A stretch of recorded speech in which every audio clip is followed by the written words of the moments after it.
I see you all sharing in the chat where you're from, and I'm glad that you all are able to join us from all over the world. We have Fabi in Costa Rica. We have Angel in Oregon. Hi, Angel. Good to see you again. Lisa from Plano. Good to see you again, Lisa.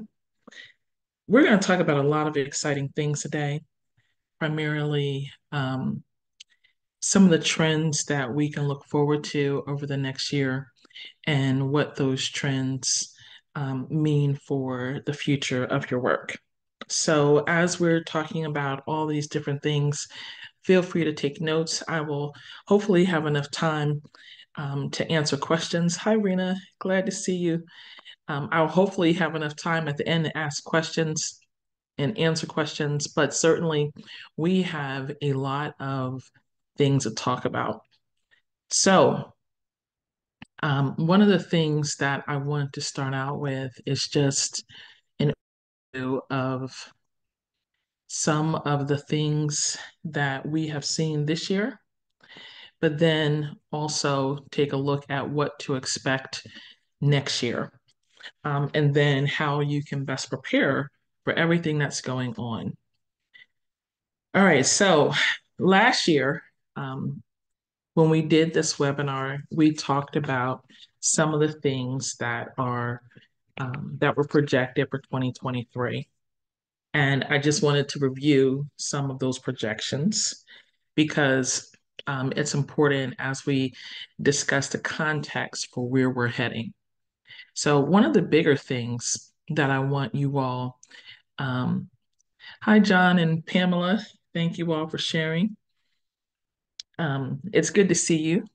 So, one of the things that I want to share and just help you all to remember is that last year we talked about how there would be chaos for short-sighted organizations, those organizations that have decided to eliminate DEI, that wanted to restrict DEI, that were open advocates. We saw that many of those organizations have experienced not just layoffs, but multiple layoffs because they were short-sighted. Spotify was one. They had layoffs 3 times this year. And in the most recent set of layoffs, Inc. magazine took the unprecedented move to actually criticize the Spotify management team for saying that they had a short sighted strategy. And certainly that is what happens when you don't get involved in DEI. You kind of take a short-sighted approach where you're like, okay, we don't want to deal with the long-term strategy or the strategy for sustainability. We're just going to focus on today, right? And that's what DEI brings to the table. The long-term sustainability. And you see that companies such as Spotify had multiple layoffs, and in those layoffs, it comes about that the management wasn't thinking long-term enough. Because again, it's not a problem for the employees if you see growth and then all of a sudden you have to pull back from that growth. It's a problem with management where you got to lay off in January, you got to lay off in June, and again in December, right? Etsy also recently announced layoffs. And one of the things that they noted was that their marketplace doubled since 2019, but the competitive landscape is now challenging. And again, when we think about DEI, DEI helps organizations to develop that. And again, a lot of organizations who were short-sighted, they rejected not only the call for sustainability, but the call for competitive positioning. And many of them are now reaping the benefits. Elon Musk is another um, proponent for eliminating DEI. And certainly, we have just seen a buzzsaw get applied to Elon Musk and all of his companies. Everything from X, formerly known as Twitter, losing a slew of advertisers, and him literally getting on a television program and saying, F all you advertisers. He dropped the F bomb. Certainly that didn't help. But also Tesla. Tesla had their labor unions is having labor union problems in Sweden.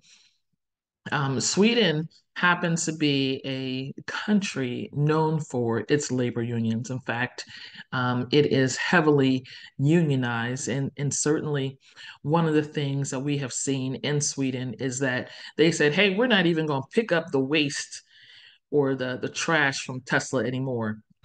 Don't play with us, man." So yeah, they are on him. Tesla has also seen lawsuits pertaining to discrimination, and they've seen more competition with electric vehicles. In fact, General Motors just purchased one of Tesla's biggest component makers.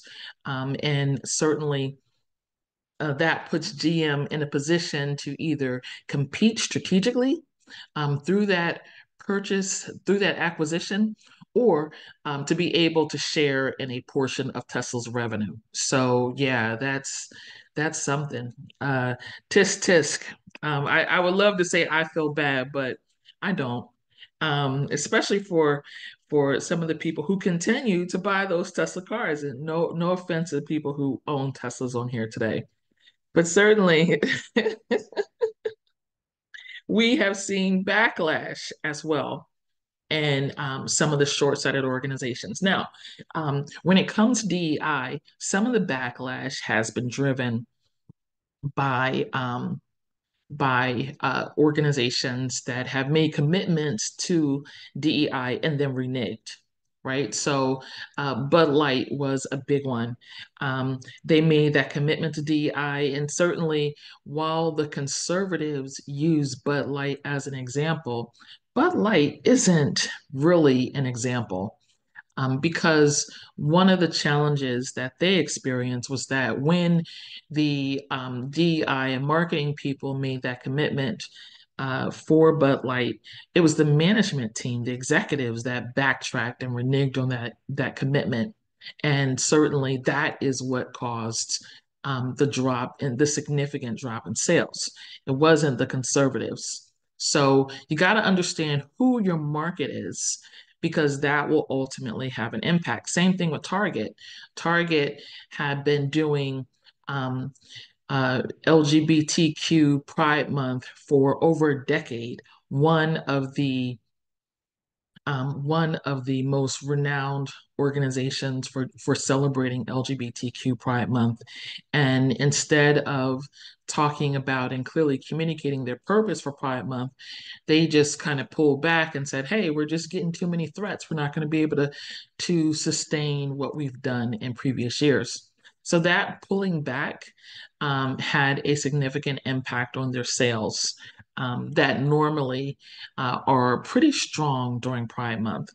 So we want to be sure about understanding that it's not necessarily the vocal and the loud conservatives who will ultimately impact the bottom line, but it is reneging on that DEI.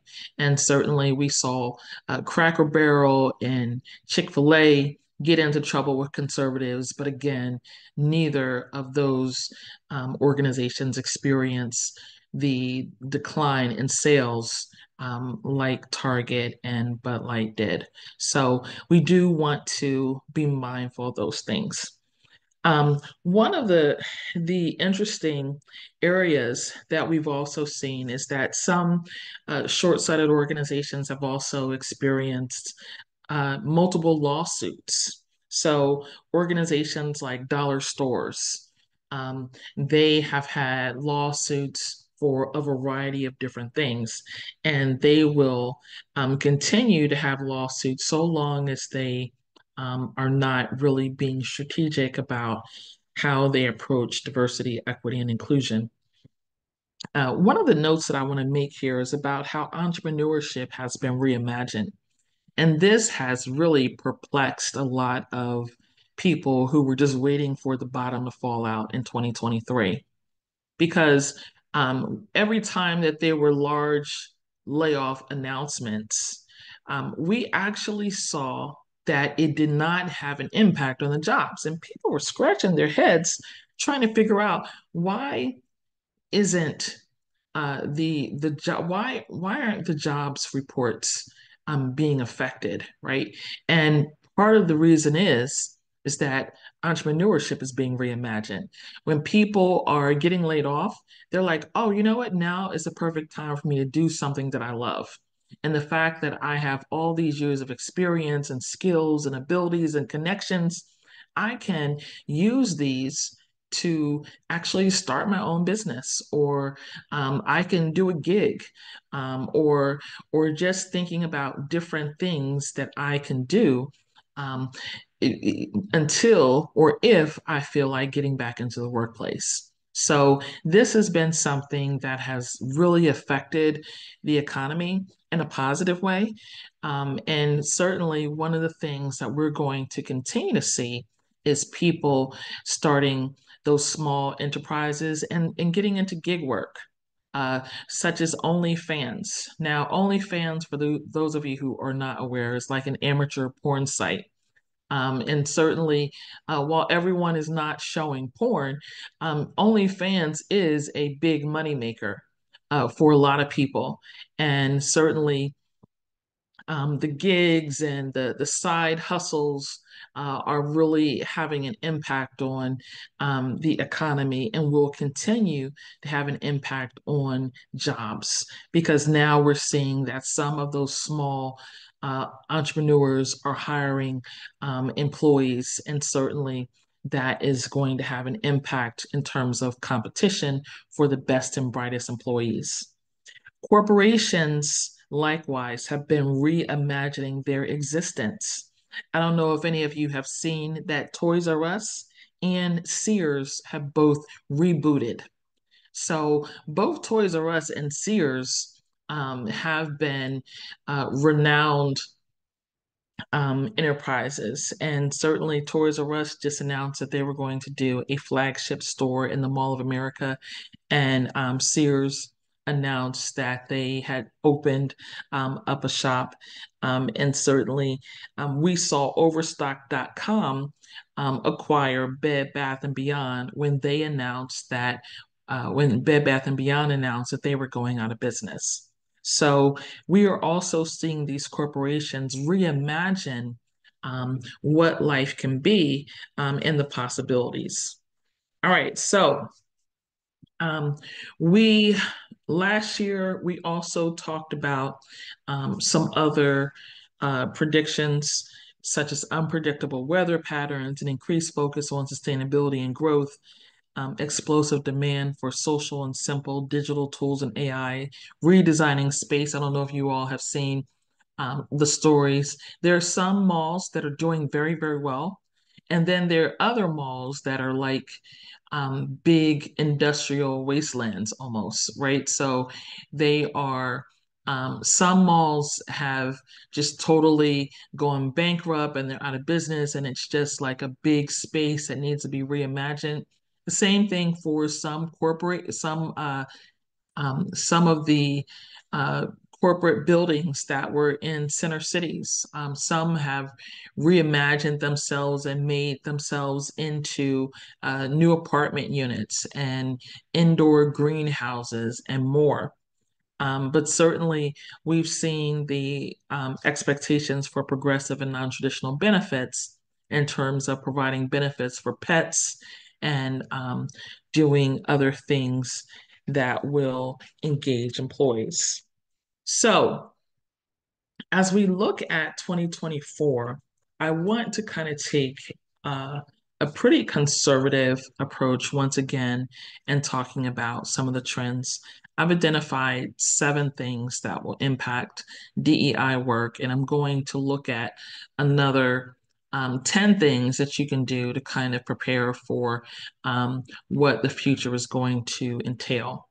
So, um, all of these trends have been based on research and news articles and um, some of the latest best practices that have been identified. But certainly, if you're connected to me on LinkedIn, you may have seen me post articles about all these different areas. Uh, Certainly, the biggest thing is that is going to take place is this whole next generation of disability inclusion, where we are going to start thinking more and including disability inclusion more in our DEI efforts. And one of the reasons for that is because there are a ton of lawsuits. I don't know if you all had a chance to go on to eeoc.gov. Um, Here in the US, there are lawsuits, but also there is more of a focus just from the legal landscape and from a multinational landscape. The disabled population is like 1.4 billion people around the world. It is the largest identity group in the world. And certainly, we DEI people have not done enough over the years to include disability. And certainly, now that it is upon us, it is up to us to start talking more about how disability requires revolutionary ideas pertaining to accessibility online, in terms of our physical environments, as well as our emotional and social and other landscapes. We've also seen more conversations about advanced areas like neurodiversity. We will continue to talk about that, as well as other inclusion strategies.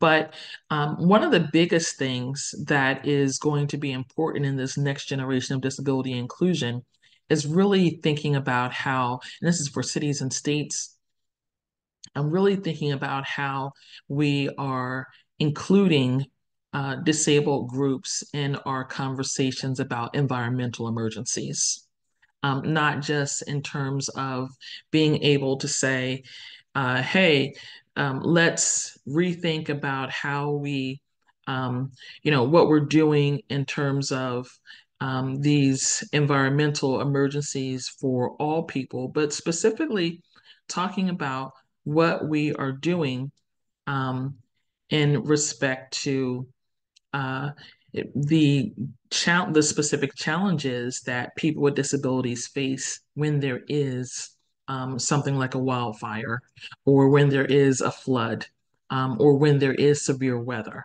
right?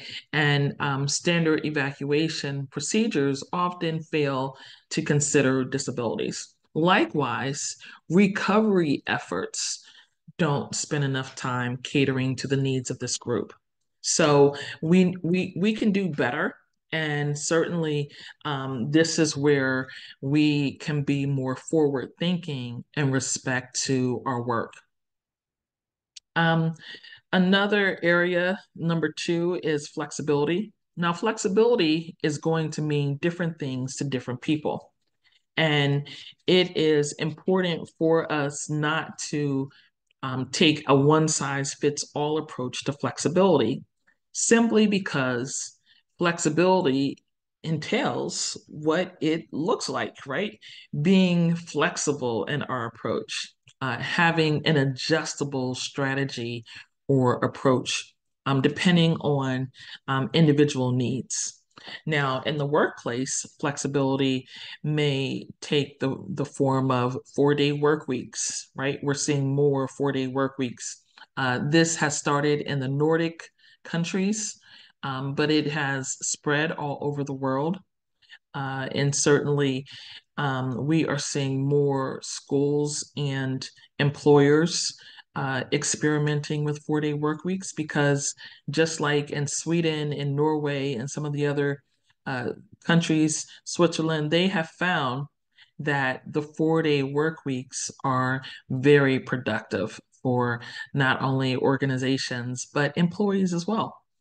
Um, and we're also seeing more of a flexibility towards work from home. Now, work from home means that everybody doesn't work from home, but it also means that everybody doesn't return to the office, right? There has to be some meeting in the middle. And certainly, understanding that some people may not operate best when they are forced to do one or the other. Perhaps there's a hybrid model.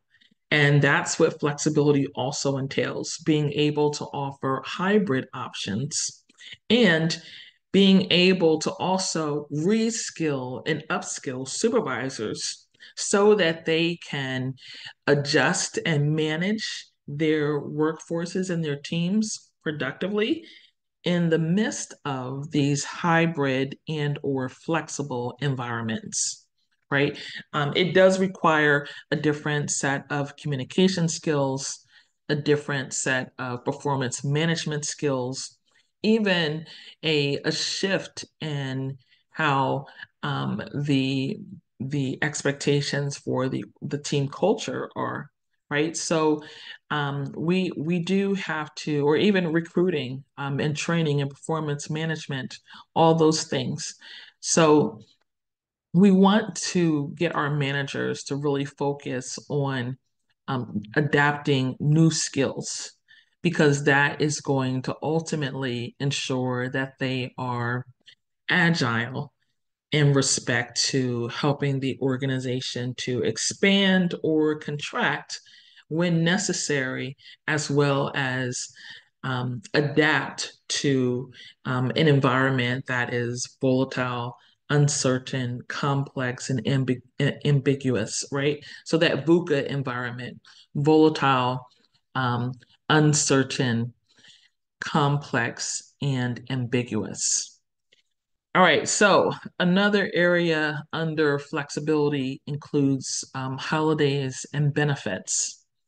Now, I talked a little bit about some of the benefits that we are offering in terms of pet benefits, especially for those who do not have other dependents. But there is also a need for us to talk about fairness, right? So if I am not covering a family like someone else, is there a way for me to have other benefits that would be conducive for perhaps a single person or perhaps a person that is widowed or a person who may be at a different life stage or career stage? The same thing for holidays. In the US, as well as in Canada, you have perhaps, well, in the US in particular, not necessarily in Canada, but in the US specifically, we have a real big focus on some of the holidays that are Christian-based holidays. And we don't spend enough time really creating what I'll say a flexible landscape or the ability for people to celebrate other holidays.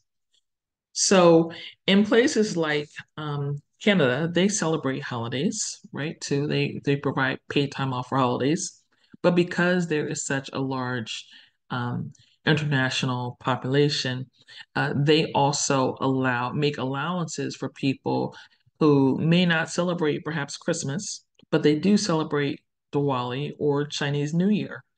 And um, that is certainly a model for for organizations to consider instead of saying, hey, we're going to close down completely on Christmas, understanding that everybody doesn't celebrate Christmas.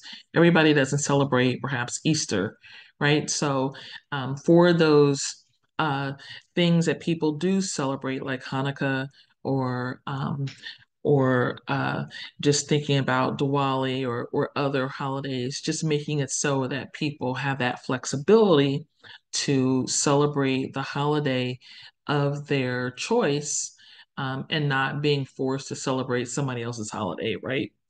Um, just giving y'all some ideas, but certainly this idea of flexibility is going to take new forms as we look at 2024.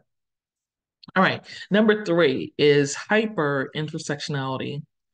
So, one of the things that is important for us is just to really talk about intersectionality more and making it so that we are looking at the benefits of intersectionality for everyone, such as things like the curb cut. The curb cut is the little ramp that may be on your corner or in front of your house, depending on your neighborhood. And it just allows people to cross the street more easily if they have a stroller, if they have a wheelchair, or if they are older and going on a walk. And it makes it so that the person does not have to, or have a disability. It makes it so that the person doesn't have to step down off of a curb, but they can walk up the ramp, right? Easily. Or if it's a little kid, being able to ride the bike across the street without necessarily having to cut through someone's driveway and accidentally run over their grass that's green.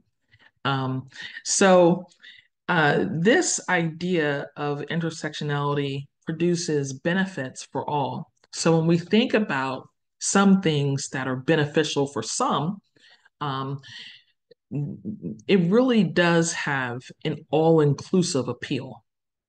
Uh, because again, some people may think about the curb cut as only benefiting people who have disabilities, but it doesn't. It benefits, again, a variety of different individuals. The same thing for restrictions, such as the states that have passed restrictions on the restrooms um, based on someone's gender identity.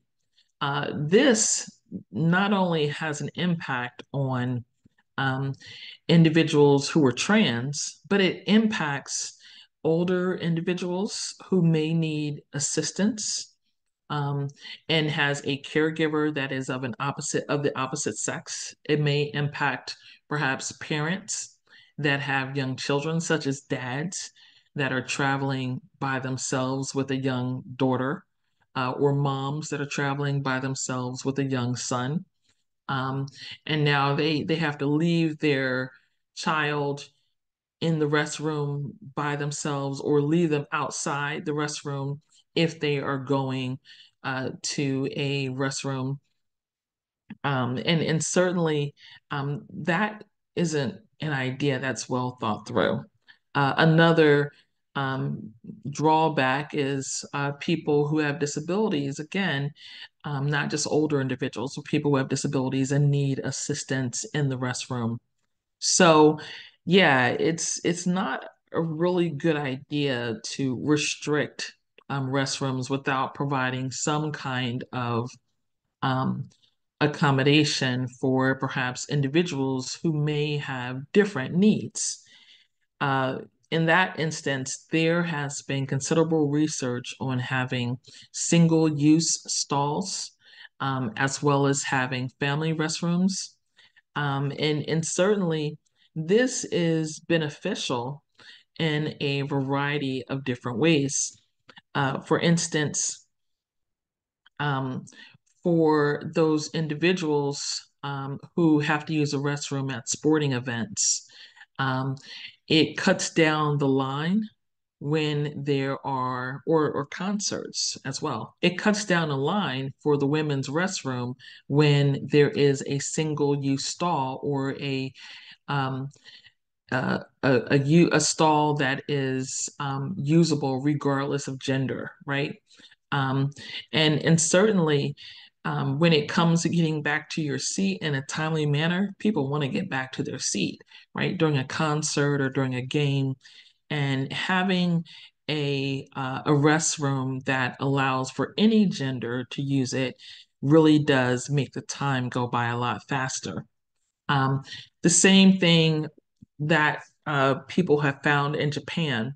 I shared a video that Dr. Nika White shared a couple of days ago, and it talked about how in Japan, they have, in addition to restrooms, they have, um, I'll say, multi-purpose rooms where they allow for perhaps people to use changing stations, people to breastfeed and do other functions outside of the restroom. So this has been really beneficial for families, and certainly um, we want to look at other models in other countries that will allow us to be innovative when it comes to things like intersectionality. Closed captioning is another such area. Closed captioning used to be a tool that was beneficial for individuals who had um, hearing impairments or were deaf. But now we are seeing that closed captioning is useful as a tool for individuals who were Generation um, Z, individuals who were baby boomers, as well as all sorts of different people who may be multitasking or even taking notes during a presentation or during a show. Intersectionality is also beneficial for people who have long-term or temporary needs, such as someone who is a caregiver. Um, a caregiving, if you are a caregiver, it could be temporary, such as caring for an aging parent, or it could be long-term, such as caring for a child with a disability or dependent with a disability. Um, Marital status is another area that could be intersectional and the need shifts during the course of one's lifetime. For instance, you may be married and then someone may be divorced or widowed. And certainly, again, those can be long-term or temporary areas where intersectionality can be um, impactful when we look at it from a holistic perspective. The political environment, number four, is expected to be more, I'll say, controversial, to say the least. Um, we are seeing the impact now of folks who use nebulous terms like woke. Yeah. Um, oh, thank you for that, Lisa. Uh, Lisa said the captions also help those where English is not their primary language to cut and paste into Google Translate if someone says something they do not understand. That is an excellent example. Thank you so much for that, Lisa. So, um, we want to uh, look at how, on a political front, um, we're going to see more people saying outrageous things. Um, and it's going to be up to us to make sure that we are coming back with something to say, right? So we can't let folks hijack the DEI narrative. Yeah, that's not an option. We've been there, done that, got the t-shirt. It's time for us to do something different. We cannot let folks hijack the DEI narrative. And certainly, when we have people that are making these outrageous claims and statements and using data incorrectly, we have to not shame them or blame them or even call them names, but certainly um, address what they're doing, right? So if it's a lie, call it a lie.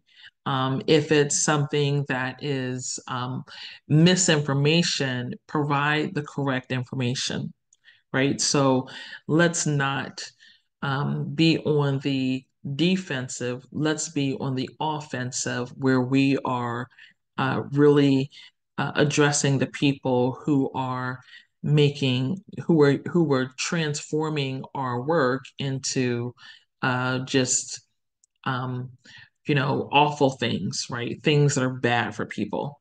And this is happening not only in the US and in Europe, it's happening in South America, where you have extreme political leaders who are being elected.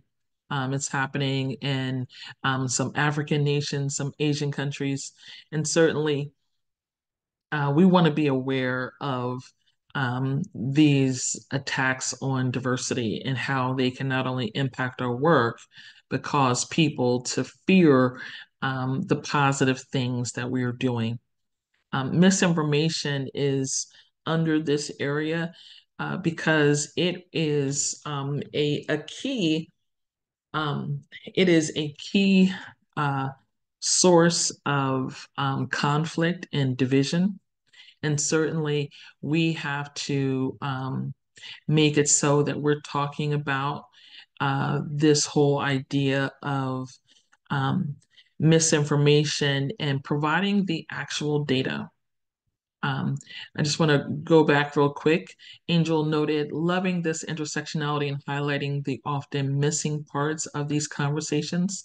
Closed captioning also helps caregivers working from home who cannot use loud levels of volume on their audio if their person, people are resting, sleeping, napping. I love that option when I was working from home with a napping infant. Thank you for that, Angel. That is a great example. So, thank you all for adding that context, Angel and Lisa, because we need to really think about all these different things and be more intentional when we're doing presentations, when we're organizing meetings, planning conferences or events. Just making sure that we can not only include those closed captions, but also make sure that others are including them as well. Um, on the political front, we have seen that uh, a lot of the political targets have moved to senior executives and decision makers. And that's because some of DEI's critics have realized that DEI is moving ahead regardless of how much they resist. And I don't know if it's so much of a resistance DEI as much as it is a resistance to change. So I want us to be clear about where the resistance is coming from, um, in that it may not necessarily be a resistance to diversity, equity, inclusion, or even accessibility, as much as it is a resistance to change and a resistance to um, marginalized groups now being included. If you think about, I think it was last night, it was reported that there was a politician, a far right politician, who who took a fire extinguisher to um, to put out a Hanukkah candle. And this politician was in Poland. And certainly, one of the things that we have to keep in mind is that even in places where sometimes you would not expect for some of the outrageous behavior to happen, it is happening. Babs noted uh, fascinating issues currently with Congress attacking college professors, striking that all three are women who are being targeted. Right. Um, yes, and college presidents, which has been setting precedents on these campuses. Can everyone hear me? Has anyone else lost sound? Did anyone lose sound? Okay. All right. So Deborah, you may be having problems with your Wi-Fi. You may have to log out and log back in. But so yes, I was going to talk about that. The universities being attacked, but this whole attack on the female leaders, because remember, this is unprecedented, okay? We've never seen an attack on college leaders and a call to resign in the same way that we have been seeing with these college presidents. But certainly, one of the things that I want you all to keep in mind is that this is a larger uh, part of a bigger puzzle, where sometimes we can look at things as if they are isolated, but it's not isolated. Remember, we just had the book bans in the K through 12 schools and the Don't Say Gay. And we had the bans on diversity, equity, and inclusion at the universities. So this here, what we're seeing is a part of a bigger attack on education, right? So it's not just an attack on these college presidents. It's just that's just one little piece that ultimately attack their weakness. So what the college presidents noted when they went to this hearing is that there was a trap, right? So they knew, hey, there's a trap, and I want to be careful that I don't fall into the trap. However, they were a little too careful in that they should have replied, no, it is against our school policy to make it so that any calls for genocide are violations of our policy, and that is calls for genocide against individuals who are Jewish, individuals who are Muslim, Palestinian, Black, white, purple, green, LGBTQ. I don't care who it is. Whoever the call for genocide is against, it is not, it is a violation of our school policy, right? So they should have just come straight out and called it what it was, but they saw the trap and they were trying to skirt around the trap, and they shouldn't have tried to skirt around the trap. They should have just called the trap what it was, a trap. But certainly, um, Babs noted, if we connect the dots, we again see systematic strategies and tactics to undermine any and all that are not white dominant conservative culture. Right. So this is we do have to connect the dots, look at the bigger picture, because it is not just an attack on these college presidents. Remember, we had the affirmative action, the Supreme Court in the U.S. outlawing affirmative action out at these Ivy League institutions. So yeah, it's not just a one-time thing. I want you all to look at this from a systemic perspective. And this is a systemic issue. It's just an outright attack on education. And you have to ask the question, why education, right? Why is it that education and learning in particular is being attacked? And this is where we're at right now, because learning helps people to grow and to advance and to make progress. And that is why education is such a target, because you have people, yes, Charlie said it, education is the vehicle of social mobility.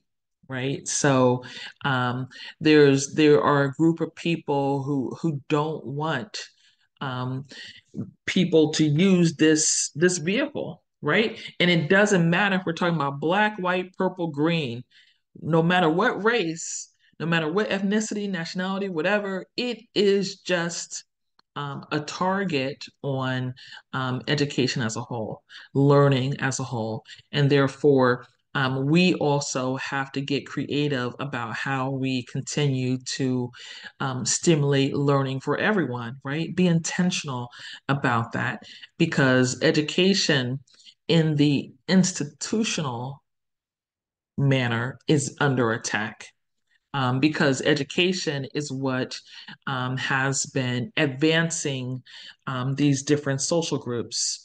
And certainly it is also, it will also have an impact on the socioeconomic conditions of some of the traditional groups, especially if we're talking about intersectionality. So, if you look at what happened in China, China has had a significant growth in their economic environment just because of education.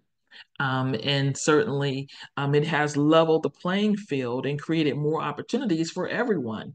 But there are some folks who, again, They don't want that change, right? They don't want the change where instead of us having the pyramid type of structure where there's a limited amount of space for people at the top, they don't want to have that structure that allows for more people to reach the top, right? They want it to be limited. And certainly, it's not just limited for certain groups, it's limited for everyone. And when we can look at it from that perspective, then we can see why intersectionality is such a threat. Because intersectionality brings more people together. It helps people to say, okay, well, you know what? Diversity isn't just about individuals who are Black or individuals who are women or individuals who are in the LGBTQ community. Intersectionality could include me, right? It could include all of the different areas that encompass who I am and that make me unique as an individual in a way that adds value to the organizations with which in the institutions with which I interact. Right. So we want to continue to be mindful about some of these tactics that are attacking systems because if we look at it from a bigger picture, we can really develop solutions that are more forward thinking versus tactical, right? Um, Babs noted that education is one of the several components of social determinants of health, economic advantage, access to food, clean water, transportation, etc. Note how much societal infrastructure is allowed to degrade or outright dismantle. These are purposeful. Yes, so we want to be aware that education is not the only area that is being attacked. It's one of the areas. Certainly, we have seen healthcare as an institution being attacked, especially when we look at healthcare for trans individuals, as well as healthcare for women, especially when we look at care for women who may have medical conditions that may require an abortion or um, even maternal health of women, especially when we look at the fact that Black and Latino women as a whole in the United States are more likely to die during or after childbirth. Um, so these are really big issues. And while we're distracted with all sorts of different political attacks, we're not really dealing with the issues. So it's important for us to also read through some of the political hype and make it so that we focus on the real issue at hand. Law firms, the legal industry, the criminal justice industry has also been under attack as an institution. Everything from law firms being afraid to offer apprenticeships to diverse individuals. And again, those diverse individuals will ultimately become lawyers who will prosecute perhaps high profile ex presidents, or even they may become judges that rule on cases. Um, and certainly, if you go where those if you target those law firms, you can make sure that you maintain the status quo. Um, Pamela noted that is Black, Latino, and Native Indian. Yes, Native Indian women's health are all going in the wrong direction. Yes, so all of those areas, and again, being able for us to dissect all of those areas and make it so that we're not just getting upset about the political hype, but we are really addressing the bigger issues that are at hand. So, one of the other areas is this whole idea about ESG, and I'm going to talk about ESG a little bit more in a few minutes. I'll talk about ESG in artificial intelligence. But We've also seen a reset in diversity, equity, and inclusion, and I'm going to call it a correction, right? So, in the stock market, we have sometimes what they call a stock market correction. And um, when you have a stock market correction, um, you actually have like a what I'll call a rapid change, or what appears to be a rapid change in respect to, um, or a rapid movement in an area, right? So, um, this is basically where it appears that the value of a stock or the value of an entire market is going down from a high point. So, the high point was right after George Floyd's death. And now we have us going down to the level that would normally be the growth trajectory for this industry. And what we're seeing now is a return to the normal growth pattern. And what that requires is that some organizations have to recommit to DEI. And we are seeing that organizations are saying, hey, we can't do away with this DEI stuff, right? It's not going away. Yeah, it's just not. It's not going away.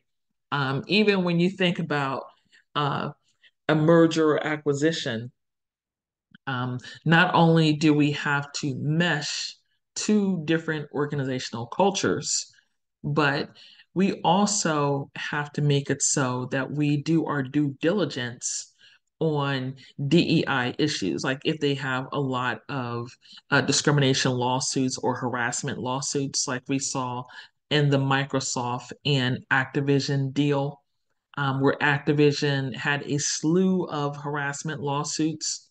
And all those things had to be settled and made public before Microsoft completed that acquisition. So this is a really big issue, and it when we're looking at the future, it is necessary for us DEI people to start getting involved, even if you're a state, local, or federal government agency. If there will be two departments merging, um, just being able to understand that there has to be conversations about the organizational culture merging and coming together, right? And we are in the best position to help facilitate those conversations. I'm going to talk more about that as well. But we've seen budget cuts and staff cuts and all sorts of different cuts in respect to DEI work. But simultaneously, DEI is thriving. And I'm going to talk more about that in a few minutes. But certainly, as we talk about resetting diversity, equity, and inclusion, um, we do have to transition the way that we're working, right? So let's look at how you can prepare for the future. Like, what should you do? Oh my goodness. I'm going to hurry up. It's 1 o'clock. I mean, it's 2 o'clock Eastern time. All right. So I was afraid that I would have too much information. But okay. So I'm almost finished. So as we're talking about what needs to be done, one of the things that I want you all to keep in mind is that it's necessary for us to properly define diversity, equity, and inclusion. They are three different terms. We also have to add an A to make it accessibility. So making it DEIA, accessibility. And this is where we can provide value to the organization. Three is we have to understand intersectionality. First, understanding that intersectionality is a game changer. But second, defining what intersectionality is. intersectionality can be defined as those overlapping and or interconnected identities that create and or foster interdependent systems for discrimination or disadvantage. And when we talk about intersectionality, it's important for us to really look at how intersectionality is important for our conversations to advance about diversity, equity, and inclusion. Now, the fourth thing is we have to create a strong business case. Your business case is, and I know there was a lot of pushback and backlash about doing a business case, and people were whining about it, but you need that business case. Your business case is your opportunity to prepare for the next generation workplace and marketplace. And that's exactly what your business case is. It will help you to think through the risk and the decision points that need to be made. And it will talk about those decision points for your management team. But more importantly, it will help you to gain more support, to acquire a bigger budget and or more resources. So you need to have that business case, and it is different from your strategic diversity plan. Your strategy is going to be a real live, usable document, and it shouldn't be like 104 pages because that's not usable. Um, you want your strategic plan to serve as a map for how you help the organization to advance from point A to point B, which means that you will also have to set more realistic goals. The goals can't be like, 40 goals, right? Because that's not realistic. And yes, we will be providing access to the recording for those of you who have to go. Um, The goals should be realistic and they should also be integrated and aligned for maximum effectiveness. So what that means is that you don't want your DEI goals to be over here, your DEIA goals to be over here, and the organizational goals to be over here. You want them to be integrated and aligned and make it so that your goals are that if you have like an organizational goals to increase graduation rates or to improve patient satisfaction or to improve sales or whatever it is or customer experiences, you want your DEI goals to be aligned with those organizational goals. Number 6, use data more effectively. This is where you can distinguish between measurement and evaluation. A measurement is sometimes people in this industry use the two terms interchangeably, but they are different. So, measurement is collecting quantitative and qualitative data and information that describes um, your progress, your failures, or reversals. Evaluation provides the insight into effectiveness or value, right? So, evaluation can also show where you are ineffective, but that measurement is going to allow you to demonstrate a quantitative method of showing how we have made progress or not made progress, whereas evaluation provides that insight. So you want to make that distinction as you are collecting data, and you also want to make sure that you are reporting, you're communicating your outcomes better. Making it so that you're communicating on a quarterly basis or annual basis. No, no one asked you for that annual report, but Leah says you should do it anyway, right? Do that annual report anyway, right? No one asked for it, but I want you to do it anyway. And certainly being able to make it so that you're talking about your accomplishments, because if you don't talk about it, no one else will. Um, Finally, you want to be intentional about including everyone. Um, don't just think about the areas where you're most comfortable, right? So, and this brings me to number 9, getting certified. Usually, when we're talking about diversity, equity, inclusion, accessibility, we are leading from those areas in a way that's most comfortable for us as a DEI leader. And the problem with that is that we're not learning and growing in a way that can be more inclusive for everyone.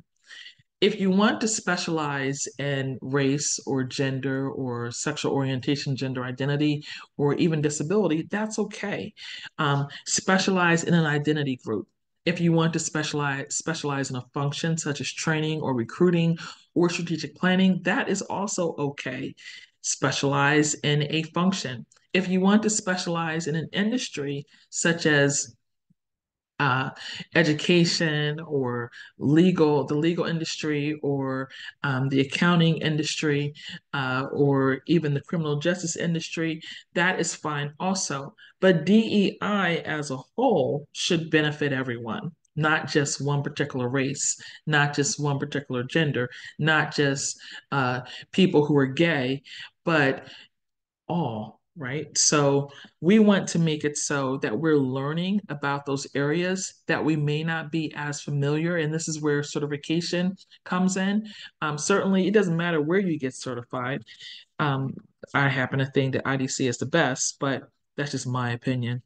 Um, Certainly, you want to make it so that you can learn about those areas that you're not as familiar with, such as AI, right? And you're learning to get comfortable with things like Chat GPT, right? And how there's been reports and futurism in the Independent that say AI is like a drunk uncle who's a genius, right? Or users are complaining about Chat GPT getting lazy and sassy, and the system is depressed. It's There are new competitors coming out, but also more importantly, so many companies are now using AI, and employees are not aware. So when we're talking about AI, there's this thing called algorithmic bias. And we DEI leaders need to be involved in that conversation. So we need to continue to learn and we need to be open to growing in areas that we're not as familiar with. Additionally, we want to make it so that we're talking about some of these next generation areas, such as AI, such as the environment and sustainability. For instance, the Wall Street Journal reported that there was a $150 billion hit to the US economy due to climate change. And certainly being aware of how climate change is going to impact the work that we're doing, especially as we're talking about diversity, equity, inclusion, and accessibility. Um, and last but not least, we want to develop our team, engaging allies, champions, influencers, and decision makers. Because again, when we're talking about the politics, the decision makers are coming. I mean, the talking about the politics, the politicians and some of the other critics are coming after those decision makers. So they definitely need to make up their mind in terms of what they're going to do and who they're going to be. We also want to make sure that we're hiring skilled, knowledgeable, and qualified DEIA practitioners, people who are comfortable with learning, growing, trying new things, and moving into the next generation. All right, so I know I went over, I just have so much stuff. And I even, believe it or not, I even had to cut out.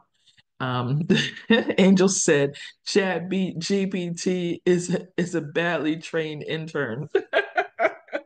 Right. So yeah, there's just so I had so much stuff. I guess I'll have to write a blog about it all. But certainly, are there any key points that you all got from our conversation?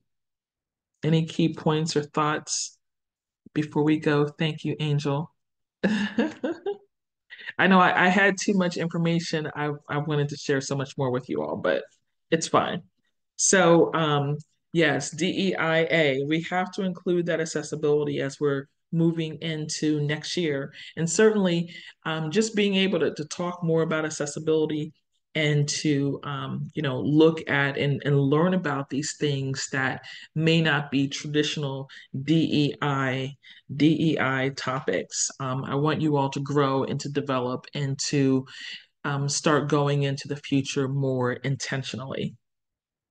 All right, so thank you all for participating today. Sorry that we went over, but certainly I hope that you all got some really interesting information.